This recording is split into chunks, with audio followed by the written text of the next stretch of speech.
What's up, everybody? Matt Gajewski here, back again talking college football. And today we are breaking down Texas Tech ahead of the 2025 season.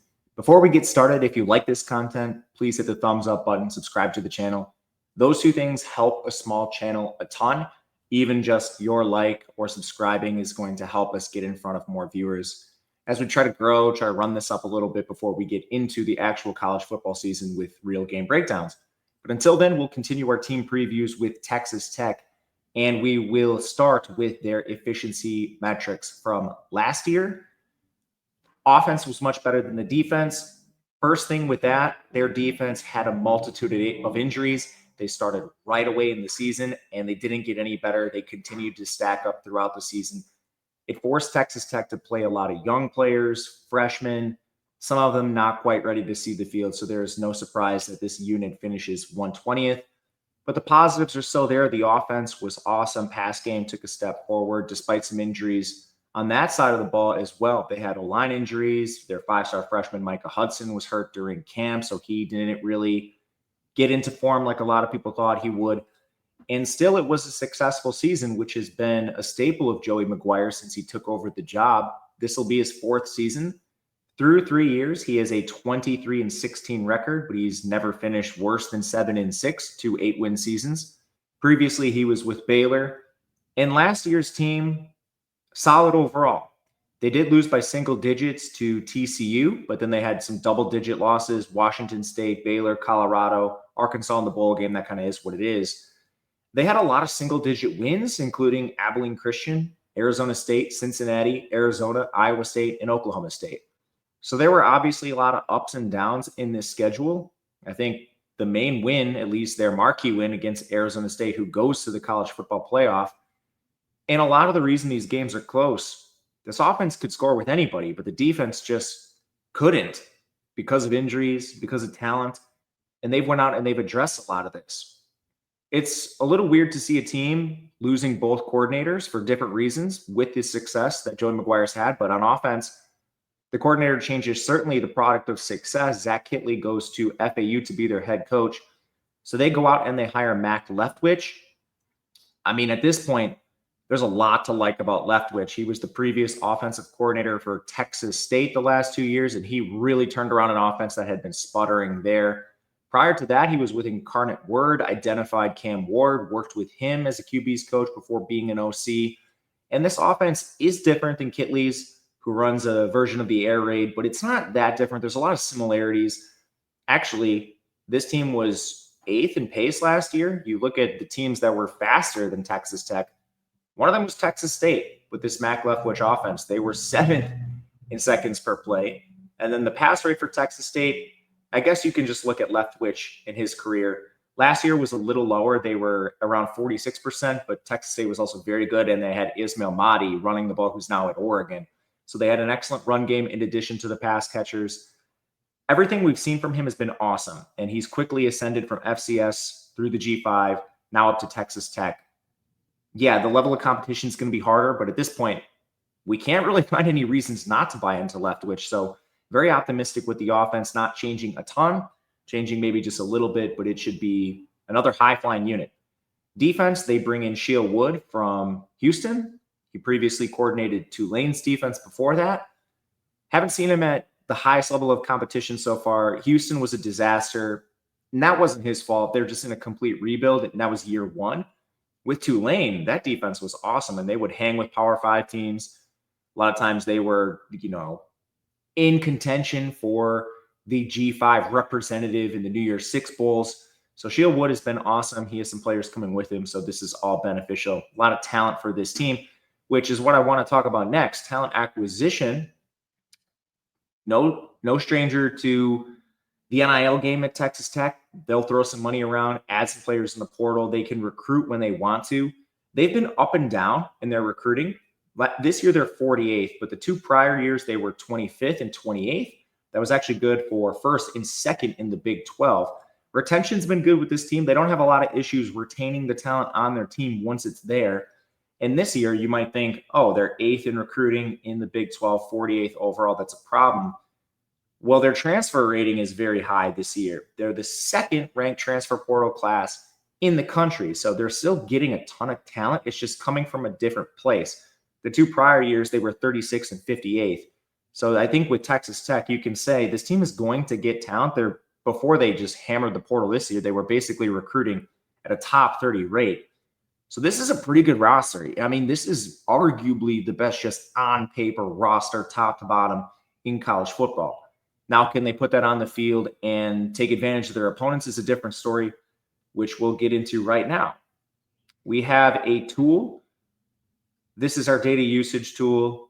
We're trying to look at the 2 deep for each of these teams. Transfers are in yellow. I want to project everyone that might see the field. We have the player, the year they are in school, the number of snaps they played the last 2 years, recruiting ranking in terms of a star, and then an overall value score, which is basically looking at your recruiting first. And then the more snaps you play, the less it looks at that recruiting, the more it looks at your on-field play. So a guy like Baron Morton, who's played a lot, he is a 4-star, so he starts from a good spot. But that play on the field helps him a lot and boosts him up the rankings. A guy like Jacob Rodriguez on defense is a good example of your talent shining more than your recruiting ranking. So let's dive into this. A lot of returning production on offense, especially. And that starts at the QB position where Baron Morton returns. Oh, also, if you want to look at this spreadsheet yourself, it's in the Discord, linked below in the description. But Baron Morton's back. Completed 63% of his passes, 3,335 yards. That was 7.1 yards per attempt, 27 touchdowns, 8 interceptions, 20 Big Ten throws, 15 turnover-worthy plays. He's 6'2", 220, so good size, but he's still not the most mobile guy. He finished the year with negative 22 rushing yards. Did actually take 22 sacks, but his pressure to sack ratio was pretty good. Time to throw 2.72, getting the ball out fast, which matches with a lower ADOT and a yards per attempt at 7.1. But rather than throw the ball downfield behind an offensive line that did have injuries at points in time, they took the yards that were given to them and moved the ball more methodically. Overall, Morton finished as the 37th most efficient QB in college football last year, and now he just has a lot of experience. He has started the better part of 3 years, only being hampered by injury a couple times during that span. So you have a great starting quarterback, a reliable veteran, and behind him, there's quite a bit of talent. 4-star Will Hammond is back. He played a little bit last year. 6'2", 205. Didn't get a lot of pass attempts off, but when he did, 61% completion, 8.3 yards per attempt. Runs a little bit as normal for young players. Needs to cut down on the sacks, but that'll happen as a freshman. Now he's in his second year. They also bring in a freshman in this class, Lloyd Jones. They bring in a transfer, Mitch Griffiths. He has one of the weirdest stats I've ever seen. In 2023, he had 3 Big Ten throws, 20 turnover-worthy plays. So he should not be on the field unless there's an absolute emergency. But with that said, the QB room is in a good spot, starting with Morton as the veteran up at the top with the young 4-stars behind him. At running back, this is one of the positions they do need to make some changes because Taj Brooks went to the NFL. They have a couple of incumbents who have played a lot, or at least a reasonable amount. Jacoby Williams and Cameron Dickey actually both rushed the ball 41 times apiece last year. A little bit different backs. Williams is 5'10", 180. He caught 10 passes. Dickey is 5'10", 215. A little less efficient, but a bigger back can maybe do some stuff near the goal line for you. But Texas Tech clearly wasn't happy, or at least they wanted to add some competition because they go out and they bring in 4-star Quinton Joyner from USC, 5'11", 216, former 4-star. This is a guy who has not played a ton, but when he's been on the field, we've seen some incredible production. This is a guy that was behind Marshawn Lloyd and then Woody Marks, but he has 63 rushes for 478 yards. That's 7.6 yards per carry, 12 catches to his name. Efficiency metrics are elite on a small sample. He has 22 forced missed tackles, 4.5 yards per carry after contact, and 7 runs of 15-plus yards. I think he's the favorite to lead a committee with some upside to potentially just hold down the backfield. And all these players are back. We didn't even mention Cameron Valdez, who previously functioned as a change of pace, but got hurt 2 games into last year. In 2023, when he played a little bit more, averaged 5.5 yards per carry. So even losing an NFL player like Taj Brooks, the running back room is in surprisingly good position ahead of this season. Wide receiver, they lose Josh Kelly, who was the leading receiver on the team last year, but they return Caleb Douglas and Coy Eakin, who were very productive. Douglas is a former Florida player. He's 6'4", 205, caught 59 balls for 884 yards, played out wide 88% of the time, 2 yards per route. everything about him checks out. Solid number one receiver. Koi Eakin, he was more of your safety valve last year, for lack of a better word, but he is 6'2", 210, caught 49 balls for 652 yards. Perimeter receiver, played out wide 89% of the time. Only 1.37 yards per route, but he does have over 1,000 yards combined the last 2 years. I don't think this is any fault of his own. He just wasn't the first read on a lot of plays. And when you're dealing with Josh Kelly and Caleb Douglas as competition, it makes sense. What you can say about him, he's a reliable veteran at this point that can play the perimeter. They also coaxed Micah Hudson back after he briefly stopped over at Texas A&M. He's their 5-star sophomore. And when we actually saw him, it was pretty good. 6 feet, 195, 7 catches for 111 yards. That was over 2 yards per route run, just on a really small sample. I think a lot of people were disappointed that he didn't play more, but he did get hurt in camp, was just kind of behind the 8 ball in terms of preparation because of the injuries, didn't get that key development time. And, leaving the program for a bit this spring certainly doesn't help, but he's a 5-star who's flashed. I mean, he's going to be on the field more this year, you would have to think. And they will run 4 wide at times. That was a staple of the offense under Kitley. Leftwich has done that plenty of times with Texas State. Texas State only used the tight end about 50% of the time. So you're going to see players like, I would presume the transfers, Reggie Virgil from Miami, Ohio, Roy Alexander from Incarnate Word. These guys will probably play some. And Virgil, 3 years with Miami, Ohio, started for the first time last year. He's 6'4", 190, caught 41 passes, 816 yards, 9 touchdowns. He's another perimeter receiver where he played 89% of the time. Over 2 yards per route is solid. Roy Alexander from Incarnate Word.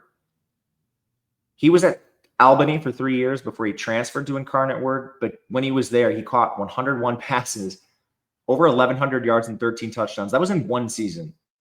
Incredible production, just a big jump up to the Big 12 now. But it's not even just these players, and we've already been through 5. They have some second-year players that got snaps last year. TJ West, Tyson Turner, Kelby Velson. And they recruited 4 freshman 4-stars in this class. Tristian Gentry, Michael Dever, Bryson Jones. I mean, this is a chance to be the best receiver room in the entire conference. And I don't even think that is an exaggeration. I'm ranking them number 1 among the pass catchers, not just for their proven production up top, but what they've recruited last year with a 5-star in Hudson, and then bringing in another 3 4-stars. I mean, this is a great receiving room. Now we just need to coax the talent out of them. At tight end, they lose Mason Tharp, but they do return John Carlos Miller, the second, former Elon transfer. Played a bit last year. He's 6'5", 240. He actually got off 379 snaps, which surprised me. Didn't do a ton as a pass catcher, but he actually put up some elite blocking numbers. So that's a great place to start. And you're complemented by the Louisiana transfer, Terrence Carter, coming in. He's 6'2", 232. Actually was a willing blocker himself, but this guy caught 48 passes for 691 yards. I mean, what a productive receiver he was coming up. Will be a benefit to Texas Tech. And then they bring in Oklahoma transfer Jason Llewellyn last year. He's still on the roster. I don't really think that's something that they'll need unless injuries occur, but it's at least nice to have a pretty decent recruit in the depths. Offensive line was pretty good last year. They do have some replacements to make. They lost 2 full-time starters, a couple of situational guys because this unit was pretty banged up. So overall, they should be replacing both tackles and an interior player. But they actually were proactive and went out, as you can tell with the second-ranked portal class, they probably did something on the offensive line. And that starts at left tackle, where I think we're going to see Howard Sampson. He was the blindside tackle last year for North Carolina, only allowed 19 pressures on 824 snaps, good in the run game. He should have the best chance to start here, but there is depth. They bring in Will Jados from Miami, Ohio. He was a 3-year left tackle starter in the MAC, took a slight step back last year, good run blocker. Perhaps they move him inside to guard or something like that, but at the very least, you have a swing tackle. On the right side, I think the favorite is probably Hunter Zambrano from Illinois State. Jados could beat him out. We don't know about that. But Zambrano has 26 starts to his name. Last year, unfortunately, he got hurt just 2 games into the season, had a hip injury, but started all of 2023. Elite football played for him. Only 11 QB pressures. It wasn't the FCS, but that's at least 3 options at tackle. And then they've recruited the position well. Jacob Ponson's back. Ellis Davis is back. Those are 2 second-year 4-stars with the program. So, I mean, to me, that's 5 legitimate options at tackle, and you could potentially kick some of them inside. 3 transfers, 2 high-level recruits. It's a good blend of talent and production. Inside, you have a little more proven production with the offense.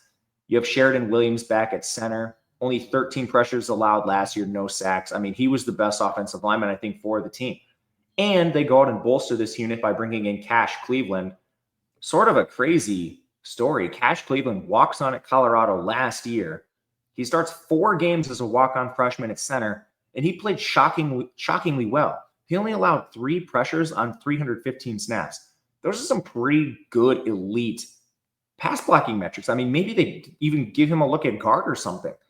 At the very least, excellent backup. Right guard is Davian Carter, the former Memphis transfer. He started 2 years with Memphis before coming over to Tech last year, where he got off 870 snaps. Only 9 QB pressures and 1 sack allowed. I think he was the second best offensive lineman for this team. So right away, your interior is set up pretty well. And the last guard position, maybe there's some worry. But remember, Vinny Scurry's back for this team. He was the Toledo transfer. He's over 2,500 snaps in his career. He started the first 2 games with Texas Tech last year before he went down with an injury. So having him back is another benefit inside. They're not quite as deep inside, but they do have a 4-star freshman and Connor Carty on the team.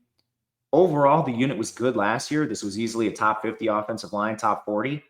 I think their floor is the same, and they have a ceiling for something greater on this unit if they can just sustain a little bit of health, because the transfers they brought in are all solid.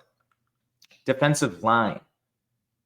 The edge group was awful last year. They go out and add 2 difference makers. David Bailey from Stanford, Romello Height from Georgia Tech. Bailey only played 364 snaps last year, but he has over 1,000 snaps combined in his 3 years at Stanford. Last year, he had 39 pressures, 39. And this isn't all that surprising. He is a rare 4-star that went to Stanford.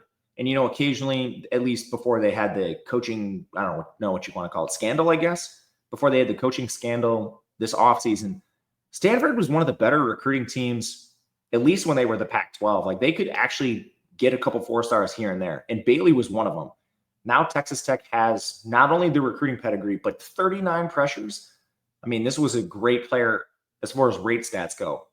Romello Height's also a former 4-star too. Well-traveled, played with Auburn, USC, then Georgia Tech last year. 32 pressures for him on 485 snaps. Those 2 should book in the edges. But then they have a few incumbents back. Charles Esters played 349 snaps. Good as a run defender. Amir Washington played 345 snaps. Decent run defender at 270 pounds. Terrell Tillman's back after a handful of snaps. They have former 4-stars Cheetah O'Feely and Dylan Spencer. There was a lot of hype on Spencer last year until a knee injury cut his season. I mean, he didn't play at all. So that happened in the summer. On top of Bailey and Height, I mean, there's like 5 guys you could legitimately put on the field, whether they've played a little bit or they're just really high recruits from the last couple cycles. This ed group has nowhere to go but up. And I think you could say the same thing about the interior. They bring in Lee Hunter from UCF, Skylar Gill Howard from Northern Illinois, shout out Milwaukee, AJ Holmes Jr. from Houston. Starting with Lee Hunter, he's a 2-year starter with UCF, 320 pounds, back-to-back elite seasons. And at 320, there should be no surprise that he is a powerful run defender, but he has 49 QB pressures. That's incredible. For a defensive tackle at 320, Gil Howard has a weird story. He's from Milwaukee, so I got to always shout that out where I live now. But anyway, he was a walk-on at Northern Illinois. And then last year, he played 449 snaps, dominated against the run, 29 QB pressures. I mean, that's a shocking growth for him. He was actually recruited as a linebacker, so he's just a guy that's put on a lot of size since he joined, or I guess went to college football. And then Holmes from Houston, he's a 2-year starter as well, pretty good against the run, but 46 pressures in 2 years. I mean, these are 3 difference-making transfers, and now you can play him in rotation with Amarian Banks, who had 273 snaps, with Braylon Rigsby, who had 306 snaps. Jaden Cofield had 342. I mean, Banks would have played more as well. He got hurt in week 8. They had to cut him off. And then Rigsby and Cofield probably played a little more than they wanted to as young players, but I mean, you have so many options. This defensive line has the chance to be not only better, but well above average when they were just flat out a bad unit last year. A lot. Again, any criticism I have of Texas Tech defensively, just remember, like, most of that is going to stem from injuries. I'm not trying to just nag on a defense that struggled because they were the most injured defense in the conference. But one place of, I guess, a bright spot for the defense last year was linebacker. Jacob Rodriguez, man, the season this guy had 127 tackles, 11 tackles for loss, 22 quarterback pressures, an interception, 2 pass breakups. I mean, he's back and he's the best defender on the team. That's a great place to start. Ben Roberts, he also returns. He took a little bit of a step back last year, but he was still second on the team in tackles at 83, good against the run. His struggles came almost entirely in the pass game. A 90% completion, 438 yards, 4 touchdowns allowed, no on-ball stats. So I'll say this. He had a better 2023. I think Texas Tech's just hoping that next to Rodriguez, he can return to form, which I think is a reasonable assumption. This is not a position with as much depth. Former walk-on Bryce Ramirez played 110 snaps last year. John Curry played 215. Mikal Dingle Jr. played 167. They didn't add a lot of transfers. They actually didn't add any at linebacker, so this is a position they clearly feel pretty good about. Defensive back, this was the worst unit on the defense. They were 124th, but very injured. They do have a number of holes to plug, including a starting cornerback position, but they do have, I guess, who was their best secondary player, at least what I would say. Some people may disagree, but 4-star Maurian Horn, 806 snaps. He was actually pretty good. 59% completion percentage, 552 yards allowed, 5 touchdowns, 4 PBUs. So maybe instead of saying pretty good, the better way to describe this is streaky. But, former 4-star, young player forced into action. Getting him back, I think, is a solid. Hopefully with more development, he can develop. Their slot corner, A.J. McCarty's back as well. 560 snaps, 67% completion percentage. He didn't allow any touchdowns, 2 interceptions, 1 PBU. His struggles mainly came in the run game from the slot. 15 missed tackles was 34% of his opportunities. So anyway, you start with those two, and clearly they weren't happy, so they go out, or at least they wanted to add competition. They had Bryce Pollock from Mississippi State, Dante Balfour from Charlotte, Terrion Grant from Purdue, and Amir Boyd from UTEP. Pollock started with Mississippi State last year. Awesome numbers, 54% completion in his coverage, only 275 yards, 2 touchdowns, 1 interception, and 5 PBUs. He should start immediately. Balfour, originally with North Carolina, transferred down to Charlotte to get more playing time. Started the last 2 years, allowed a 56% completion percentage, 3 INTs, 16 PBUs. He's going to step back up in competition, but he's a candidate to start. Grant, he basically was a depth player for Purdue, but he actually had to get off 253 snaps in relief when Purdue was injured, and that was as a freshman. The main thing with him is he was a 4-star, so there's plenty of talent to work with on a better team. Purdue was just such a disaster. At the very least, he should be quality depth. And then Boyd started a handful of games the last couple of years with UTEP, largely average, but he should be a depth player. They also have Macho Stevenson back. He was forced to play a lot last year, more than he should have, but 310 snaps, decent experience. There's absolutely no way corner is worse. At safety, they returned Chapman Lewis, who played 606 snaps. He made 43 tackles. His biggest concern was run defense, where he missed 14 tackles. Somehow he was only targeted 17 times, but he had 3 interceptions and 2 PBUs on those targets. With that said, some big plays were given up. 199 yards, 3 touchdowns. So that needs to be cleaned up. They also have former 4-star Brendan Jordan back after 381 snaps. He's been largely average through 710 snaps throughout his 2-year career, so we'll see what he can do, what he can develop into. They did add competition. Cole Wisniewski comes in from North Dakota State, hurt all of last year, but he was an All-American in 2023. And former 4-star Peyton Morgan is back after redshirting last year. Like corner, maybe not as strong, but there's no way this position can be worse as long as they stay relatively healthy. At kicker, they bring in Upton Belenfant from Buffalo. Didn't kick a lot of extra points, but he was perfect on them. 18 of 21 on field goals with some range. He went 1 of 2 from 50+, 7 of 8 from 40+. He was the 24th most efficient kicker in college football last year. So great place to start. I mean, on paper, this is the best roster in the Big 12. And there's not that much more to be said about it. Your main competition is probably going to be Arizona State because they return a lot of production. But as far as proven players, high-level transfers, high-level recruits. This roster is just flat out better. Can they beat Arizona State for the Big 12 and get to the college football playoff? We will see. Let's take a look at their schedule and see what we can expect from this team this year. Non-con should be an easy 3-0. You've got Arkansas Pine Bluff, they're an FCS team. Kent State's basically an FCS team. And then Oregon State, since they've lost their spot in the Pac-12, has sort of been down. In conference, I almost struggle to just like use preseason odds because they generally change so much. But they have to face Utah, Arizona State, and Kansas State. It's basically at the top of the conference. I would argue they have a better roster than all three and should be favored in all three. I don't know if they will be. That week 8 game at Arizona State, they could be an underdog because not only are you hitting the road, but Arizona State's an awesome team. However, they do play a lot of rebuilding teams. Houston still rebuilding. Kansas lost almost their entire team except their QB. Oklahoma State, I don't know what that situation with Mike Gundy is going through. BYU is a quarterback controversy right now. They lost a lot of production. UCF and West Virginia have new coaches.